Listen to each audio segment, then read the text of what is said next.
Going. Okay, right. All right, this is attempt 2.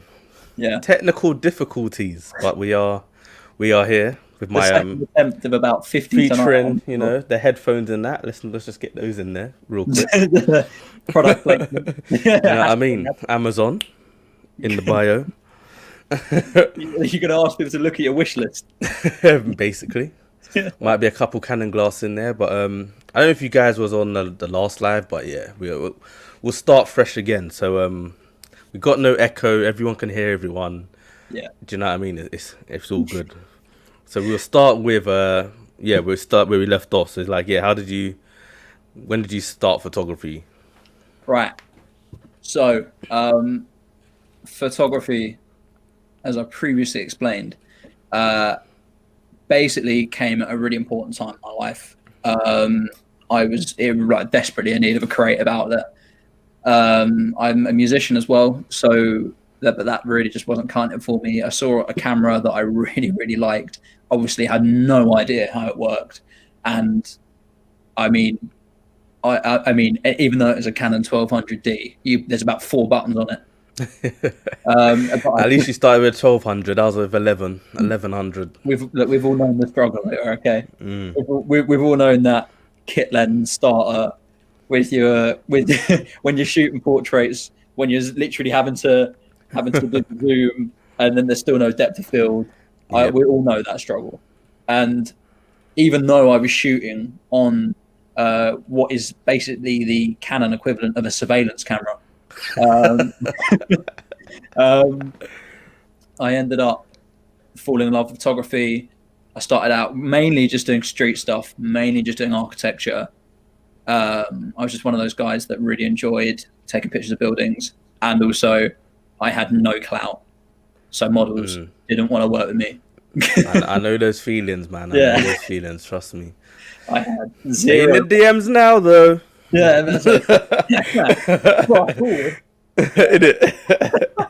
Yeah, no, I had no clout, no whatsoever. I was taking pictures of trains everywhere. The reflections. I had fairy lights wrapped around about everything I could find, and then so I got into it through that, fell in love with architecture, then ended up, and at this point, meeting some of the most important people in my life, including your good self, at the world famous photography meetups. Yeah. I don't know how big of a hit they were internationally. I don't know how often they happened, but in London around about, what was it, 2017? 2018? Yeah. About that. There was a big boom of photographers getting together in large groups, and at a point where people shared resources too. Wait, what do you mean? Like shared resources, info, models. Like I remember at a point where I had a model to shoot, and that model would get 6 other photographers, like literally every time. Yeah, shared resources. Yeah, it was. I mean, everyone. It was the shots were consistent because they were consistently the same. They were everyone had the same shot. Which, when you're starting out, is a brilliant way to get into it. Do you know what? I think it's good because everyone did get the same shot. You had to think outside of the box of how to edit it. So it was healthy competition. Because remember, we all went to meets. We all got the same model, the same shot, shooting over each other's shoulder. Just like we had to get the best edit, basically, because everyone basically got the same picture. Yeah, everyone's like, oh yeah, come look at the back of my camera. And you're just like, is this your camera? You picked up my camera. Exactly. Oh no, it's your camera. Oh, okay. Well, have a look at mine. And it's literally exactly that. And you're right. It just taught you to have you had to completely go outside of the box on the way you were doing things. Like you didn't set up your own concept. No. You didn't. You maybe brought a prism along. Yeah. To ask if you could hold this really quickly. Yeah. And then as that came out, prism. You got a prism. Oh yeah, can I after you done, mate? Yeah, exactly. Right? Yeah. And you're like, no, you can't. Go away. Take your crystal ball and go somewhere else. And it was literally that the spot, because as much as it was a start out for me, again, it forged my very first memories of portrait photography are with people that I really cared about and still care about, and I'm still really close friends with, as we are doing this podcast. I met people through it. I met the right people through it who inspired my love of photography, and that's really the main reason I got into it. Is because the models I met, the photographers I met, the people that had a shared mutual love of photography just managed to inspire what I wanted to be doing, and still do to this day. We lost you. Yeah. I'm focusing on myself. Even the camera fell asleep. It was like, in it. But yeah. So where did you think the photo meetups died?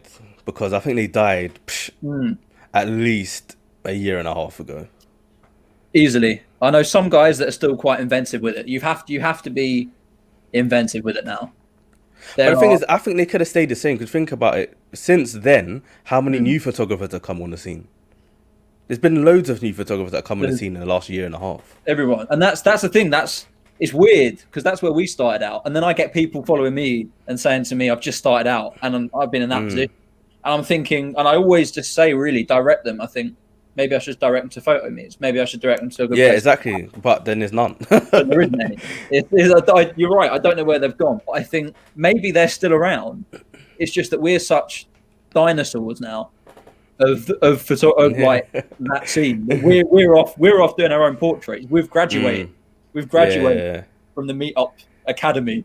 Yeah. And we go off and do our own shit now. We go off and do our own thing. We've got our own models that we work But that's with. The thing though, we know the organisers to the main meets anyway, and they're not running any. Well, I mean, for obvious reasons currently. Yeah, currently. No. But a year and a half ago, there was no reason. Yeah, but even before. We've had last year we had the best summer. Yeah, no, it's so true. It's so true. If 3 or 4 years ago, you would have gone, oh yeah, do you know what?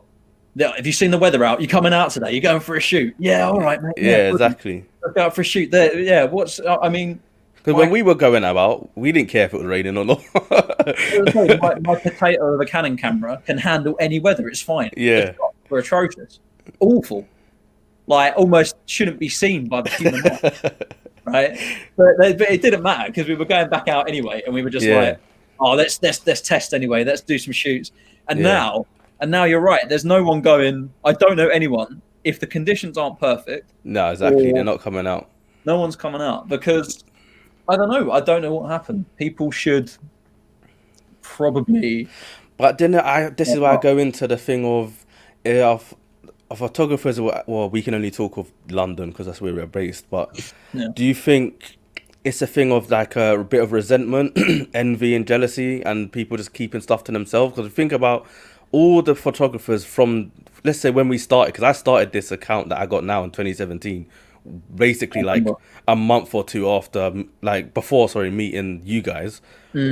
Like how many of them? I had like 200 of them that used to follow me. Now I can probably count the ones that still follow me on the one hand, literally. And because the thing is, like, when we started, everyone used to invite each other, and then as we got better and better, you get less invites.